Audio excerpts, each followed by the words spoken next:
A gravação. Bom dia a todos, mais uma vez. Para quem está vendo este vídeo gravado, não sei se é de dia, né? Mas bom dia, boa tarde, boa noite. E vamos em frente com um aulão preparatório para o ENAD, especificamente processo civil, tá? Direito processual civil. Meu nome é Everton Mamed, sou advogado e professor. Os que estão presentes aqui agora conheço vários, então alguns são meus alunos neste semestre, né? Então, é um prazer estar aqui com vocês de novo. Para quem eu não conheço, é um prazer conhecê-los. Então, é uma felicidade muito grande, num momento como esse, tão importante na vida do acadêmico de direito, na vida do estudante, estar aqui com vocês, dando essa mensagem final aí para esse exame, né? O exame ENAD, que avalia o desempenho do ensino superior no Brasil, né? Então, assim, vocês são fundamentais para isso. Então, eu agradeço a instituição, agradeço a todos vocês, agradeço ao professor Rodrigo pelo convite, os demais coordenadores, professora Vivian, professora Cristiane e professor Rafael também. Eu sei que temos alunos aí de todas as unidades. Bom, aí tem algumas informações para caso alguém queira entrar em contato comigo, tá?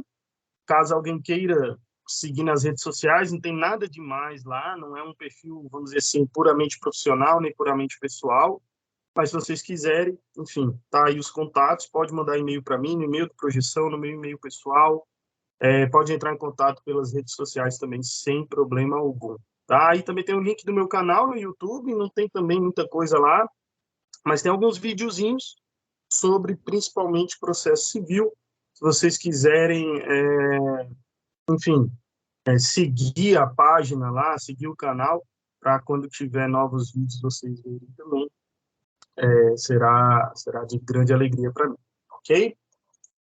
Vamos lá. Feita essa apresentação inicial, nós estamos aqui para falar de direito processual civil em relação ao ENAD. O ENAD já é no próximo domingo, né? Aliás, próximo domingo é amanhã, né? Já é no domingo daqui mais ou menos 8 dias, 9 dias, né? No dia 27. Então, de antemão, desejo a todos vocês um excelente exame, né? Uma excelente prova e resto de preparação aí para vocês. Bom, sobre direito processual civil no ENAD, eu tenho alguns detalhes, alguns, como é que eu posso dizer? Eu acho até que é mais dicas, tá? Eu acho até que é mais dicas do que uma aula mesmo, enfim, porque eu quero dar uma visão global para vocês do processo, para, na sequência, eu vou trabalhar os principais assuntos que caíram no ENAD, em todos os ENADs de direito, ao longo aí da história, e vou falar, aí sim é palpite total, o que eu imagino que possa cair, tá? O slide que eu vou apresentar para vocês é pequeno, o que importa mesmo são 5 slides, que importa mesmo, tá? Aí eu vou compartilhar com vocês ainda hoje, pelo chat aqui do Microsoft Teams, tem como compartilhar, tá? Então, aqui pelo chat mesmo aqui do Teams, eu compartilho. Se alguém estiver vendo, né, essa gravação em algum outro momento, entre em contato comigo aí por e-mail, que eu envio também essa apresentação, tá? De qualquer forma, todos os slides eles serão passados, né? Enfim, fica fácil, tá? Eu também tenho aqui um arquivo com todas as provas ENAD Direito, tá? Acho que vocês já sabem, não foram muitas, né? Ao longo da história aí do Brasil, ao longo da história do ENAD, são apenas 5 provas de direito, né? A de 2006, a de 2009, a de 2012, a de 2015 e a de 2018. Eu tenho aqui o arquivo das 5, tenho o arquivo do gabarito, tenho o arquivo do padrão de respostas das questões discursivas também. É bem fácil de localizar no site oficial do ENAD, tá? É bem fácil. Mas, se vocês quiserem, eu mando aqui pelo chat também um arquivo compactado. tá? E aí, quem estiver vendo esse vídeo depois, só me pedir por e-mail. Se alguém tiver alguma dificuldade de baixar, só me pedir por e-mail, tá? São as provas integrais do ENAD, todos os ENAD. São 5 só, como eu falei. Então, talvez compense de hoje até o dia da prova vocês irem lendo aos poucos, né? Eu acho que não dá para resolver tudo, o tempo é curto, né? Mas ir lendo, principalmente aquelas matérias que vocês estão assim mais no escuro, eu diria, tenta localizar ali onde estão as questões, para vocês sentirem como que é a prova, o que que a prova tem, o que ao longo da história tem cobrado, o ENAD tem cobrado aí nas disciplinas que vocês tenham mais dificuldades, tá bom? Então, vamos lá. Sintetizando, quero trabalhar com vocês 3 coisas. A primeira, uma visão geral do processo civil. A segunda, fazer esse histórico do que caiu de direito processual civil ao longo da história do ENAD, nas 5 provas anteriores. E no terceiro ponto, terceiro e último ponto do nosso aulão aqui, é dar dicas, que é palpite, né? Eu não tenho informação nenhuma do que deve cair, do que pode cair, mas eu tenho feeling pelo conhecimento que a gente tem aí ao longo dos anos que nós somos professores, a gente meio que imagina que pode cair. A gente pode errar tudo, mas geralmente a gente consegue sentir aí alguma possibilidade. Como não são muitas questões, em média são 3 questões de processo civil, tá? Por ENAD. Só fugiu dessa média de 3 questões o ENAD de 2012, que caiu 1, 2, 3, 4, 5, 6, 7, 8. Caíram 8 questões de processo civil no ENAD de 2012. No de 2015, caiu só uma. Então, eu fiz a média aqui, está dando entre 3 e 4 questões de direito processual civil. E as dicas que eu vou dar são 5 mais 6, 11. São 11 dicas. Então, se dessas 11 dicas que eu der, cair 2 ou 3 no ENAD, vai ser uma maravilha. Tá? Vou ficar muito feliz, vou ficar atento aí à prova do dia 27. Mas, enfim, vamos lá. Primeiro ponto, uma abordagem geral, ampla do direito processual civil. Tá? Vou tentar ser breve, objetivo, para vocês, principalmente que não vê processo civil há muito tempo, lembrarem dessa visão geral. Eu vou compartilhar aqui com vocês um Paint, né? Quem foi meu aluno aí na geração das aulas remotas, sabe que eu chamo o Paint de quadro, né? Nas aulas remotas. Tá? Então, tá aqui, se vocês quiserem anotando aí no caderno de vocês, fiquem à vontade, tá? Então, nós estamos aqui pretendendo dar uma visão geral do direito processual civil, ok? Visão geral do direito processual civil. Esse é o título desse ponto aqui do nosso aulão preparatório para o ENAD, tá? Estão vendo aí, tá compartilhado aí, né, o Paint? Só me dê um ok aí, só para eu saber. Está sim, professor. Está sim. Oh, beleza, obrigado, que bom. Então, vamos seguir, vamos lá. Primeiro ponto, né? Para que serve o direito processual civil? Tá? Vamos pôr aqui, ó, direito processual civil. Eu quero aqui o objeto e o objetivo do direito processual. O objeto do direito processual civil é o processo, tá? E o objetivo do direito processual civil é a solução do conflito, tá? Então, o direito processual civil, ele tem por objeto o próprio processo, tá? E tem por objetivo ou não, a solução do conflito, ok? Então, a gente tem aqui as primeiras informações. Objeto do direito processual civil é o próprio processo. Objetivo, solução do conflito. Veja, objetivo do direito processual civil. Por que eu trouxe essas primeiras linhas aqui para vocês? Tá? Objeto e objetivo do direito processual civil. Porque a visão moderna que a gente tem do direito processual civil e do processo essa visão de que o importante é resolver o conflito, e é mesmo, tá? Ela envolve, hoje em dia, essa visão moderna, não só o processo jurisdicional.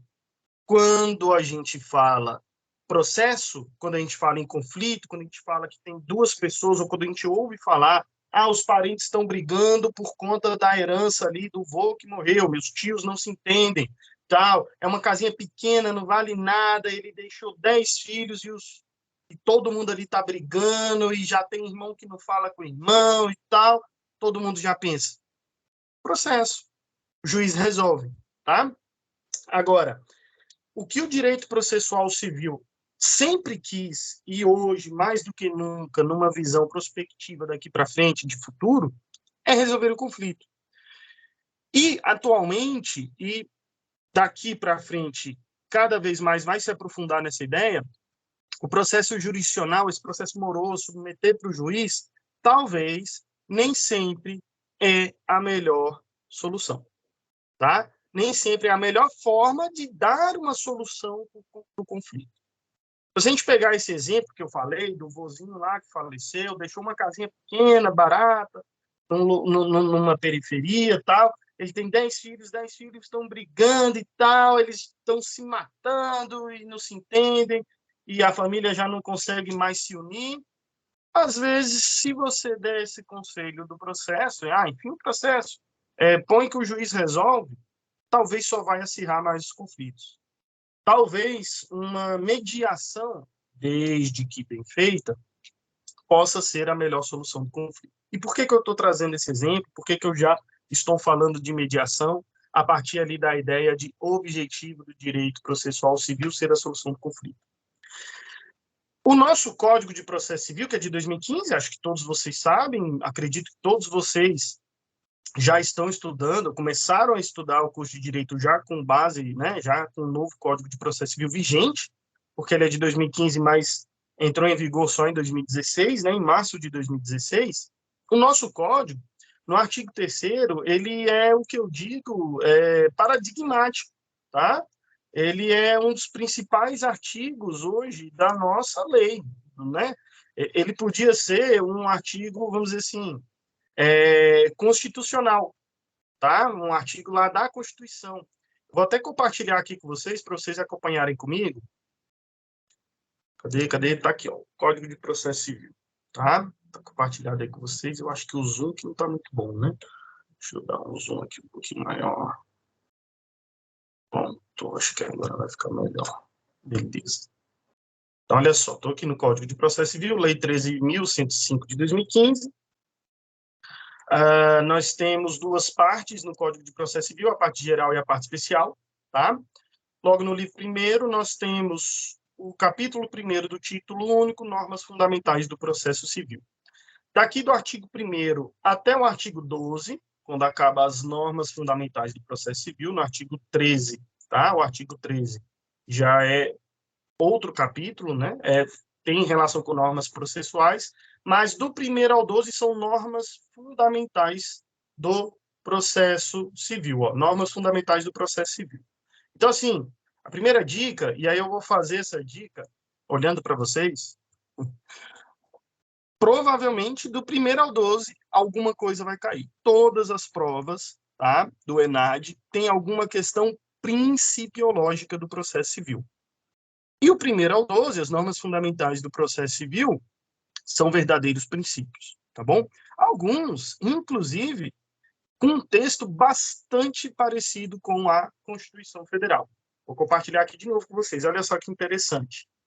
Que no artigo 3º, não se excluirá de apreciação jurisdicional ameaça ou lesão a direito. Provavelmente vocês já ouviram falar isso lá nas aulas de constitucional. É um dos princípios constitucionais de maior importância. Eu vou até mostrar aqui para vocês. Está lá no inciso 35 do artigo 5º, né, do rol de direitos e garantias fundamentais. Vamos ler aqui, ó. A lei não excluirá da apreciação do poder judiciário lesão ou ameaça ao direito. Tá vendo? Que é praticamente a mesma coisa. Aqui tem a lei, né? Praticamente só isso aqui que difere. Então você fala assim, professor, você falou que o artigo 3º deveria estar na Constituição, e ele está. o caput está. O restante aqui, por exemplo, nossa Constituição não fala nada de arbitragem, tá? Nada. O restante, o parágrafo 2º e o 3º, também não tem respaldo constitucional, como eu, particularmente, acho que deveria ter. Não que o artigo 3º não seja suficiente, mas o artigo 3º é aquele... O nome tradicional dele, um dos nomes tradicionais, é o princípio do acesso à justiça, sabe? E esse nome, muitos doutrinadores já têm deixado esse nome para trás. Os processualistas, digamos assim, mais saudosistas, eles até continuam falando do acesso à justiça, eles falam que também é conhecido como o princípio da inafastabilidade da jurisdição. Mas a gente tem que dar um novo olhar, e o artigo 3º, especialmente ali nos parágrafos 2º e 3º, para essa ideia de o acesso à justiça, todo e qualquer problema leva para o juiz que o juiz resolve, pode continuar levando, isso não é problema, o inciso 35 do artigo 5º da Constituição está lá, pleno, maravilhoso, esse não é o problema. O problema é ficarmos, e o ENAD gosta de cobrar isso, tá? Ficarmos presos, voltados, centrados, focados apenas na solução do conflito através do processo jurisdicional, através do Estado, juiz, decidindo, resolvendo, decretando o conflito. Tá? E aí o Código de Processo Civil, voltando aqui para ele, lá no artigo 3º, ele vem no parágrafo 2º. O Estado promoverá sempre que possível a solução consensual dos conflitos. Então, é uma obrigação do Estado. União, Estados da Federação, Distrito Federal e municípios. Olha o parágrafo 3º, que interessante. A conciliação, a mediação, que são métodos consensuais de solução de conflitos, né? E outros métodos de solução consensual de conflitos deverão ser estimulados por juízes, advogados, defensores públicos, Ministério Público, inclusive no curso do processo judicial. Inclusive no curso do processo judicial. O que isso quer dizer? A autocomposição dos conflitos está sendo prestigiada no novo Código. Não é só aí no artigo 3º. O artigo 3º é o início desse prestígio, tá? Mas a gente tem outros dispositivos no Código de Processo Civil com esse estímulo à solução consensual dos conflitos. E para não ficar só nessa ideia vaga, concretamente falando, nós temos aí o 334 do Código de Processo Civil, que é um dos artigos mais paradigmáticos do Código de Processo Civil de 2015 em relação ao anterior, de 73, que é uma mudança drástica no procedimento comum, que é iniciar o procedimento comum com a citação do réu para comparecer a uma audiência de conciliação e de mediação, que deve ser assim realizada como conciliação e mediação, não uma mera audiência de colheita de propostas, tá? Com profissionais conciliadores e mediadores gabaritados, treinados, formados, preparados para tal. Tá? Então, só para não ficar ali só no artigo 3º, o Estado promoverá a solução consensual do conflito.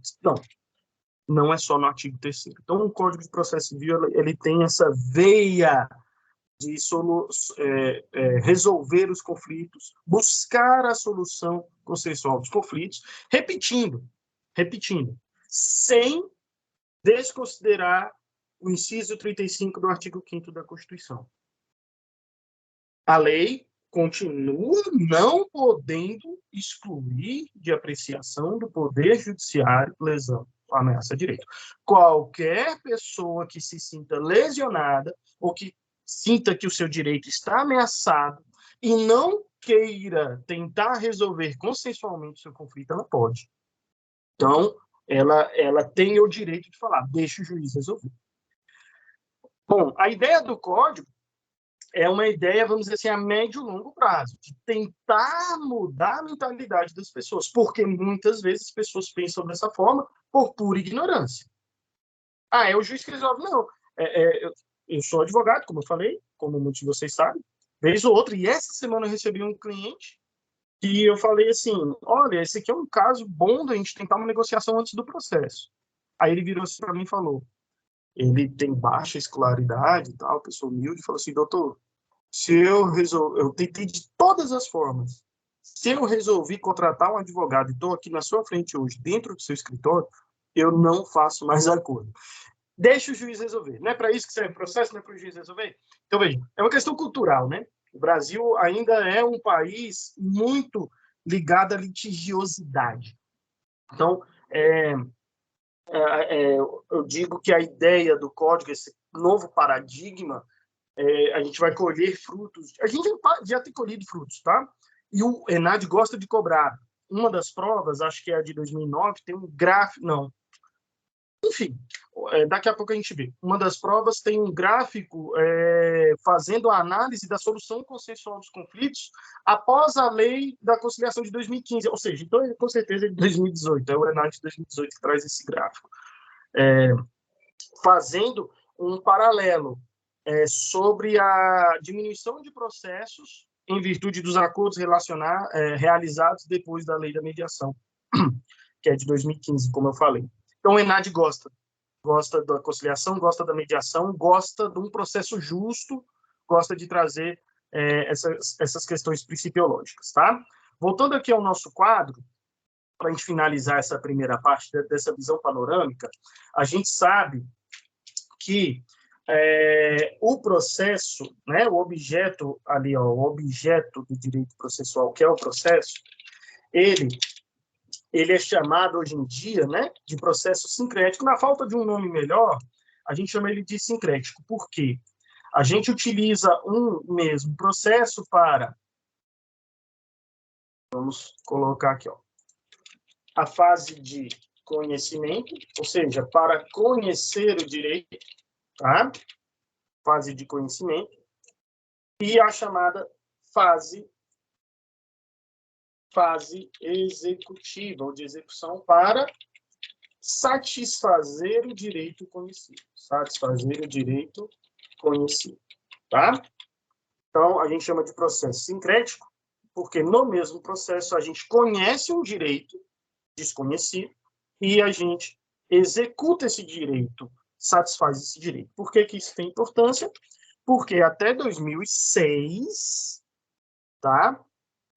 O processo de execução ele era um outro tipo de processo, com outro exercício de direito de ação pelo titular de um crédito ou de uma obrigação líquida, certa e exigível presente em título executivo, judicial ou extrajudicial.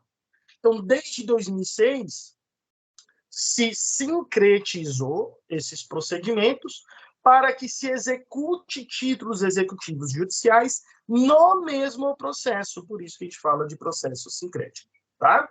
Então, a gente sabe, né, vocês sabem, que aqui o processo, na fase de conhecimento, ele vai da petição inicial, não é isso? Da petição inicial até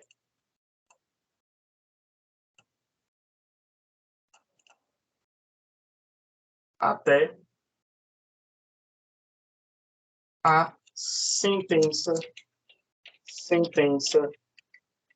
preferencialmente de mérito, sendo que o processo vai ser finalizado mesmo com o trânsito em julgado. Não é isso? Com o trânsito em julgado. O processo vai ser finalizado mesmo com o trânsito em julgado da sentença de mérito. No entanto, nós sabemos, né? Nós sabemos que na fase, para se conhecer o direito, né, dentro lá do processo, nós percorremos outras 4 fases, né, que é a fase de postulação, ou fase postulatória, né? Então, a gente tem um momento de postulação, a gente tem um momento de organização, tá?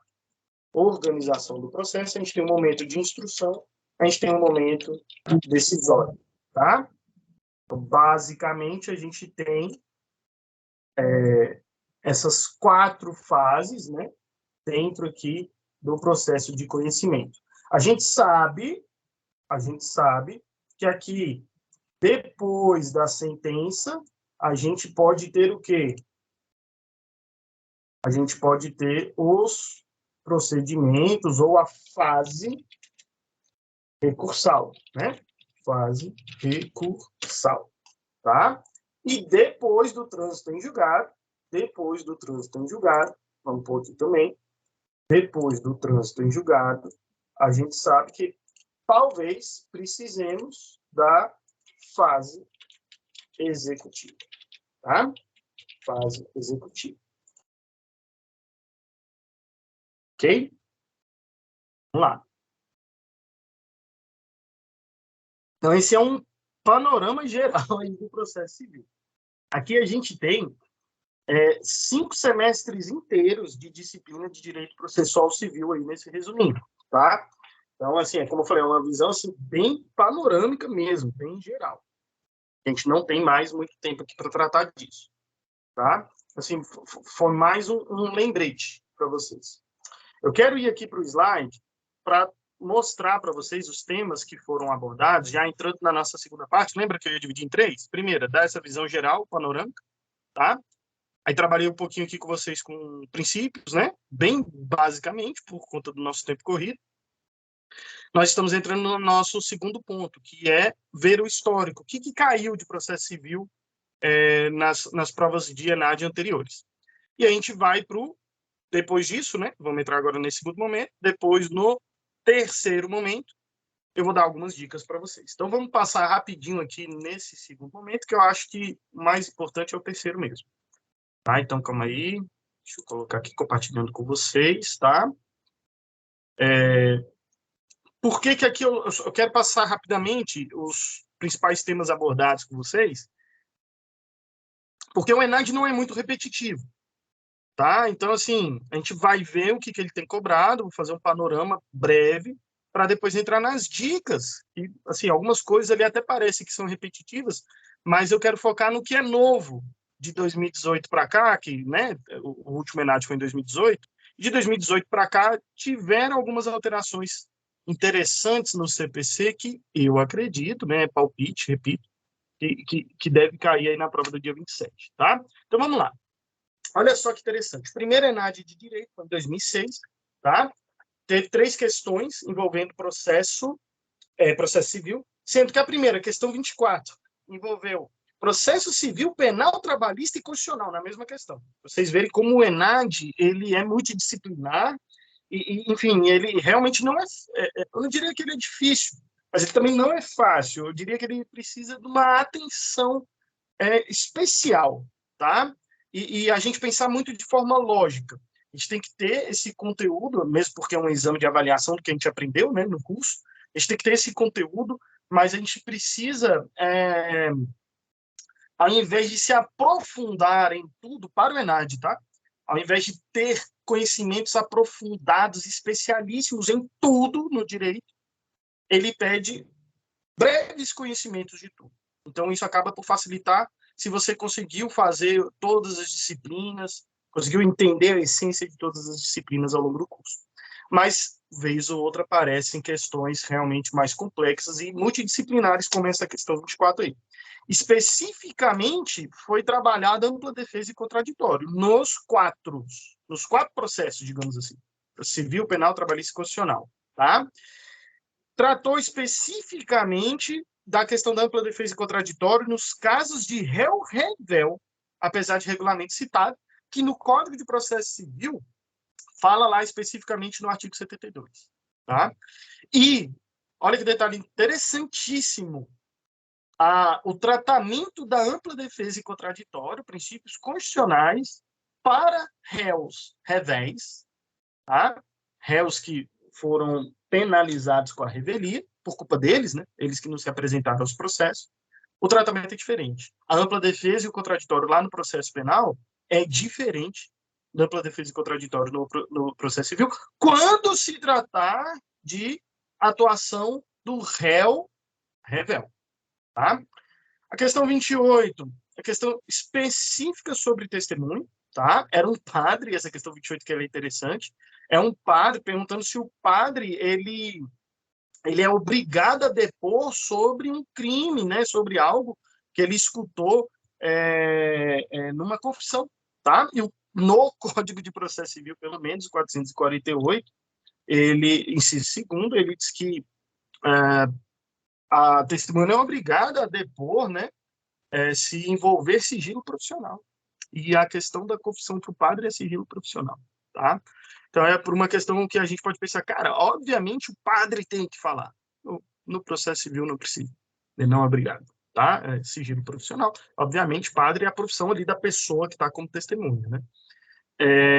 A questão 38 foi o procedimento específico, ação de exigir contas. Na época, ali em 2006, ainda era chamado de prestação de contas. O Código de 2015 mudou o nome, é praticamente o mesmo procedimento. Era prestação de contas, agora é ação de exigir contas. É o primeiro procedimento especial ali a partir do 539 do CPC, tá? Como eu falei, a gente vê aqui o que foi abordado pensando num futuro, sem se concentrar tanto, que eu acho que não deve ser cobrado novamente a ação de exigir contas, mas é importante a gente ter noção de que existem os procedimentos especiais e alguns detalhes são importantes. Então, por exemplo, procedimento especial previsto lá no CPC, que nunca caiu, né, Nádia? Ações possessórias.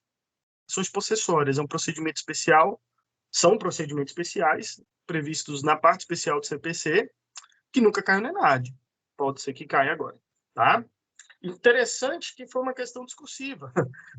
Pode ter questão discursiva envolvendo o processo ao longo da história, e não foi só essa questão 38 do ENAD 2006. ENAD 2009 tratou de processo coletivo. Processo coletivo, eu vou até aqui falar, olhando para vocês, chamar a atenção de vocês aqui. Processo coletivo é algo que se repete, tá? Acho que em 3 ENADs dos 5 caiu alguma coisa sobre processo coletivo. E cai processo coletivo muito em trabalhista também, tá? Então, é importante a gente dar uma pincelada também em algumas coisas de processo coletivo, especialmente a lei da ação civil pública, tá? Que daqui a pouco vai aparecer aí no slide para vocês, ok? Então, tentem pegar, assim, questões básicas, assim, um panorama geral da Lei de Ação Civil Pública talvez seja interessante. O Código de Processo Civil novo, aqui a gente está em 2009, né? Nessa época aqui, o código estava sendo já discutido. Código que só foi, né, finalizado em 2015, só virou lei em 2015 mesmo, né, lei publicada. Ele já estava sendo trabalhado em 2009. E a questão, queria falar do artigo 333, que na época não era 333 ainda, só que o 333 foi vetado. A disposição sistemática que o Código de Processo Civil de 2015 teria sobre processo coletivo foi vetado. Então, estou deixando bem claro aí que foi vetado, não se preocupe, vocês nem vão achar no VADMER o 333 de vocês, tá? Quando você vai lá no Planalto também, o 333, ele não está escrito lá, você tem que ir clicar em cima do link lá de vetado para ver. Então, não se preocupem com isso, se preocupem mais com a ação civil, a lei da ação civil pública, tá? A questão 30, eu achei interessante colocar aqui para vocês, em que pese ter sido perguntada em questão que envolvia só processo do trabalho, eu fiz questão de trazer aqui para vocês, tá? Perguntou-se se era possível a tutela de urgência no processo do trabalho. Isso é lógico, é óbvio, tá? E aí eu vou mostrar aqui para vocês como o Código de Processo Civil ele faz remissão, de alguma forma, né, digamos, a isso, tá? Então, olha só. Esse aqui talvez seja um artigo interessante, tá? Olha aqui que interessante. Cadê? Aqui, ó. Na ausência de normas que regulem processos eleitorais, trabalhistas ou administrativos, as disposições deste Código lhes serão aplicadas supletiva e subsidiariamente ao artigo 15, tá? Do Código de Processo Civil. Então, assim, só não aplicaria tutelas provisórias no processo do trabalho se a CLT falasse expressamente que não se aplica. Como a CLT não fala, a gente vai aplicar o processo as tutelas provisórias ao processo do trabalho. Tá? Vamos voltar aqui, porque no meu planejamento, faltando 15 minutos, eu entraria nas dicas. Tá? Repercussão geral, acho difícil cair. Tá? Aqui em 2009 ainda era um assunto novo. Nos assuntos novos para 2022, que eu tenho quase certeza que vai cair, porque está muito quente, muita gente está falando, é algo parecido com a repercussão geral, que é a arguição de relevância no RESP. Daqui a pouco a gente fala. Tá? ENAD 2012, que é aquele que teve mais questões, né? que foi o que eu falei para vocês, envolvendo processo. Tem acionadas questões asserção-razão, provavelmente vocês que já estão estudando para o ENAD há algum tempo, vocês já saibam o que é isso, tá? Questão asserção-razão. Veja, só na ENAD de 2012, só em processo civil, tiveram 3 questões do tipo asserção-razão. Para quem não lembra, rapidinho, é aquela que tem 2 frases que você tem que relacionar. Não sei o que, não sei o que, não sei o que, porque não sei o que, não sei o que, não sei o que. Aí os julgamentos são assim, as 2 proposições são verdadeiras e a primeira não justifica, a segunda não justifica a primeira. Aí o outro item, as 2 proposições são verdadeiras e a segunda justifica a primeira ou não justifica, né? Já falei. As 2 são falsas, enfim. É um tipo de questão que envolve interpretação, tá? Então, caiu aqui em 2012 tutela de urgência, especificamente antecipação de tutela, né? Em 2012 nós não tínhamos o código ainda, né, de 2015, não era o artigo 300, mas a disciplina é bem parecida, tá? Aqui se perguntou 2 questões sobre acesso à justiça, novos direitos, tá? Teve uma questão, e aconteceu também em outra prova, tá? De perguntar processo civil influenciando um processo que envolve questão tributária e um entendimento jurisprudencial a respeito da aplicação do processo civil ali na questão tributária. Novamente, que caiu repercussão geral, como filtro recursal. Como o ENAD gosta de cobrar acesso à justiça, filtros recursais, é por isso que eu acho que vai cair a arguição de relevância, daqui a pouco a gente fala. 2015, só uma questão sobre mediação, já falei para vocês sobre mediação, tá? Em 2018 teve questão discursiva envolvendo processo civil, conciliação e mediação, de novo, tá? E questão asserção-razão, envolvendo processo civil, tá? E, de novo, aqui, processo coletivo, estão vendo? Questão 17 caiu desconsideração da personalidade jurídica, direta e inversa, no último ENAD, né? Então, acho difícil cair isso aqui de novo, só estou mostrando para vocês. E a questão 24, questão específica sobre embargos de declaração, esse aqui por questões lógicas, com uma aulinha básica, assim, ó, básica mesmo, com um lembrete básico de recursos, vocês conseguiriam responder essa questão aí envolvendo embargos de declaração. Realmente, muito, muito, muito fácil, tá? Nossa, o café tá gelado, né? Mas também eu peguei o café 50 minutos atrás.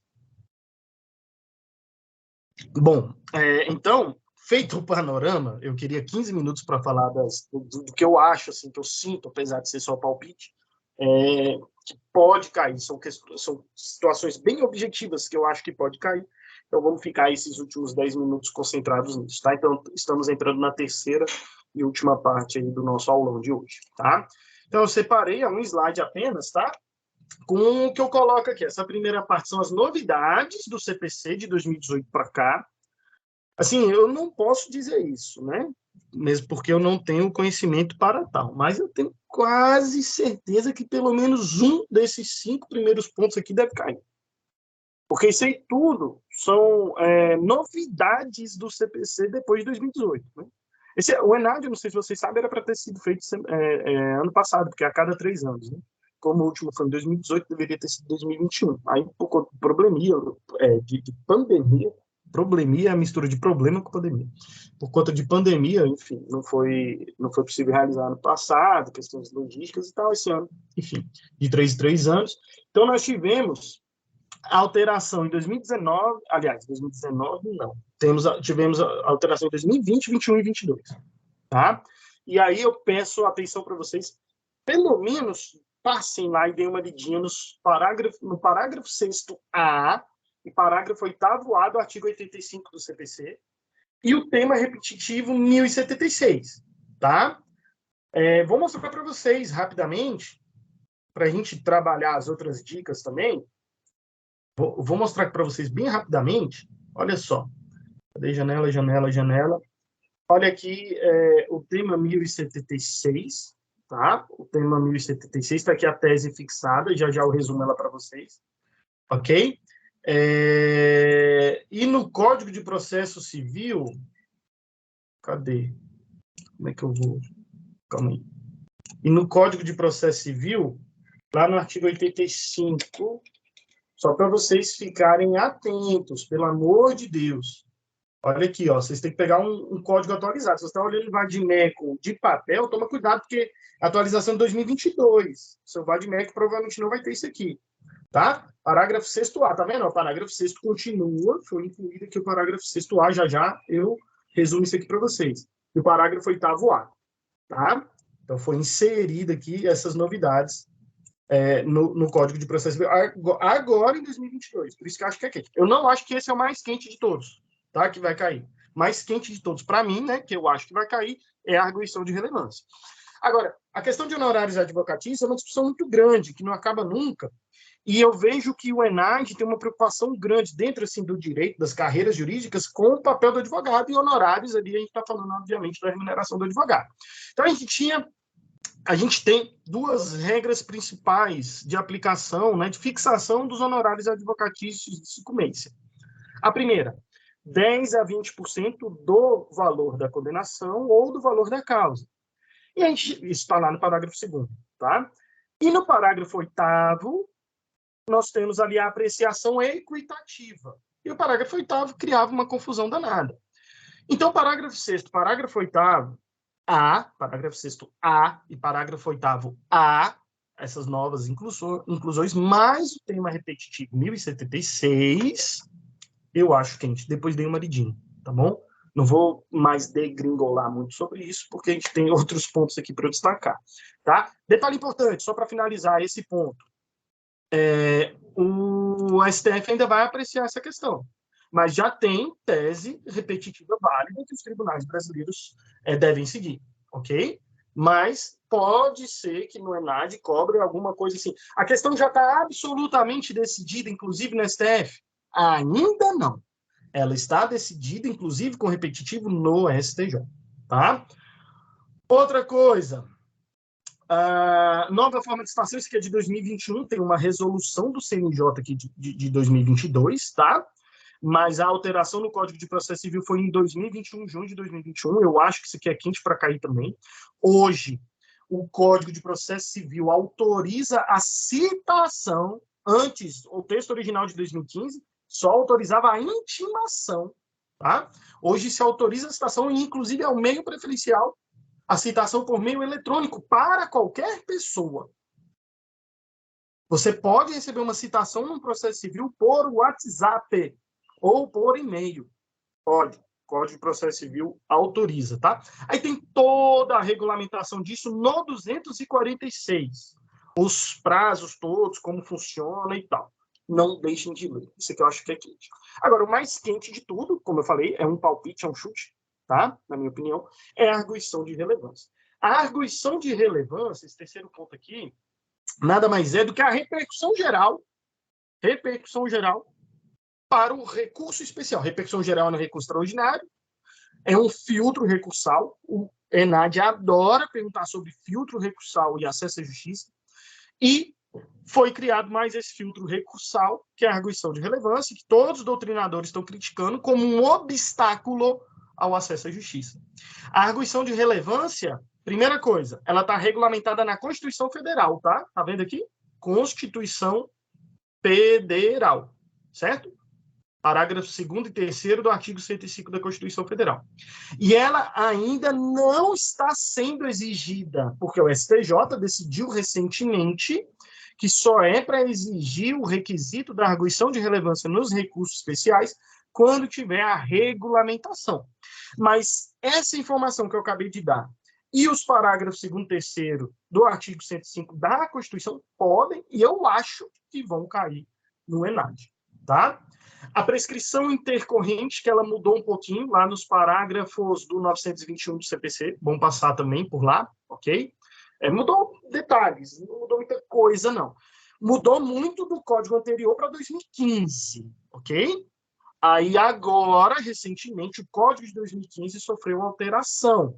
Então, tomem cuidado aí também. Dê uma olhadinha lá nos parágrafos 921, eu acho que isso pode cair também, tá? Outro detalhe, esse aqui, os 5 eu acho quente, né? O mais quente de todos é a arguição de relevância, os outros 4 eu acho que são quentes iguais, tá? O inciso 1º do artigo 53, que trata da competência territorial nas ações de família, tá? tem um novo inciso, que é o foro especial privilegiado, tá? Para a vítima de violência doméstica. Então, em 2015, teve uma alteração em relação ao Código de 73, que, no Código de 73, as ações de família, o foro privilegiado era o da mulher. Numa ação de divórcio, assim, por exemplo, o foro privilegiado era da mulher, tá? E em 2015 já mudou, já não tem mais isso. Já não tinha mais isso. Continua não tendo. O que mudou agora é se for vítima de violência doméstica, ela pode litigar no domicílio dela.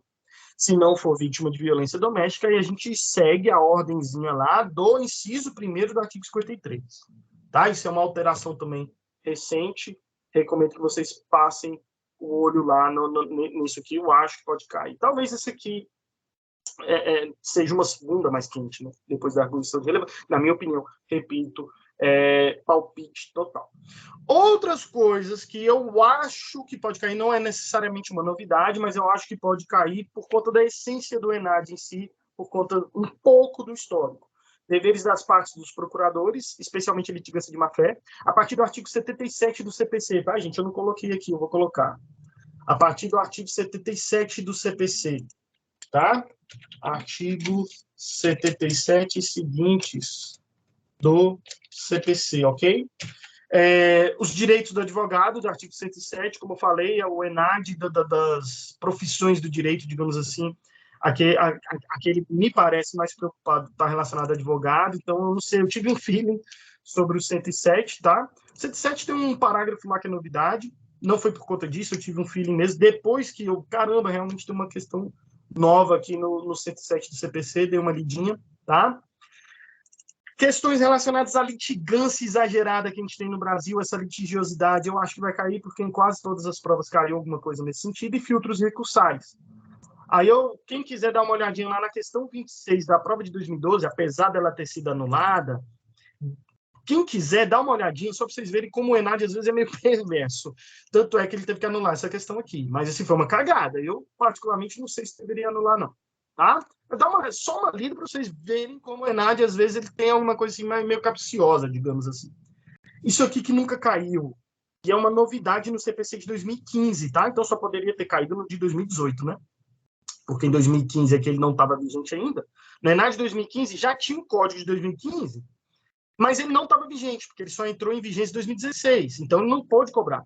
E no 2018 não cobrou nada. Isso aqui é uma novidade. Isso aqui, ó, o parágrafo 1º do 489 é outro aspecto paradigmático no novo CPC, uma das maiores revoluções e novidades que a gente tem no CPC, tá? Vou pôr mais uma coisa aqui, que eu não tinha colocado, negócios jurídicos processuais. Acabei de ter esse artigo também, tá? Artigos 190, 191 do CPC. Tá? Também dei uma lidinha lá. Isso aqui é novidade no Código de 2015. Então, não foi perguntado em 2018, pode ser perguntado agora. Questões relacionadas à representação, eu acho que pode ser perguntado também. E questões relacionadas à coisa julgada também. É mais um feeling, tá? Tá acabando meu horário, eu tenho menos de 1 minuto. Eu vou salvar aqui agora essa versão final aqui desse arquivo e vou mandar para vocês, tá? Aqui no chat agora. Vou mandar também o arquivo compactado das provas. Calma aí.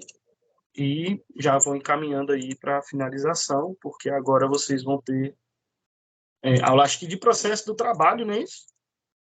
A professora Val, não é isso? Eu acho que... Então, ó, foi um primeiro arquivo aí compactado. Esse aí tem as provas, tá?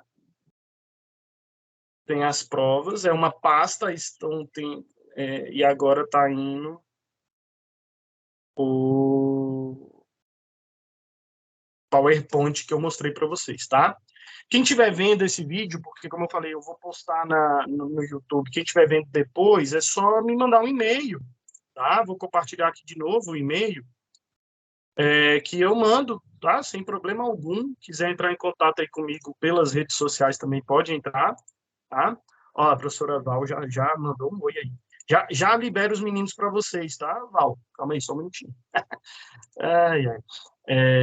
Então, aqui, ó, só última informação, tá? Aqui tem os meus e-mails, ok? Aí quem quiser esse material que está vendo no momento depois não consegue pegar pelo chat, é só me pedir por e-mail que eu mando material. Todas as provas de direito do ENAD na história, não são muitas, são só 5, com os gabaritos e padrões de resposta das questões subjetivas, tá? E fica à vontade, ok? Para entrar em contato comigo aí também pelas redes sociais, quem quiser mais alguma dica, mais alguma coisa, eu fico aí à disposição de vocês, tá? Sem mais delongas, 11h01, já passei do meu tempo. Boa sorte a todos vocês, uma excelente prova.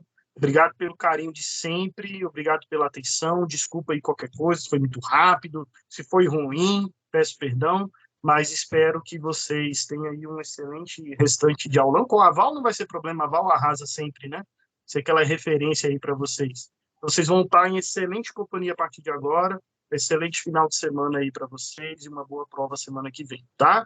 Espero e desejo muito sucesso para todos vocês. Tudo de bom, um forte abraço.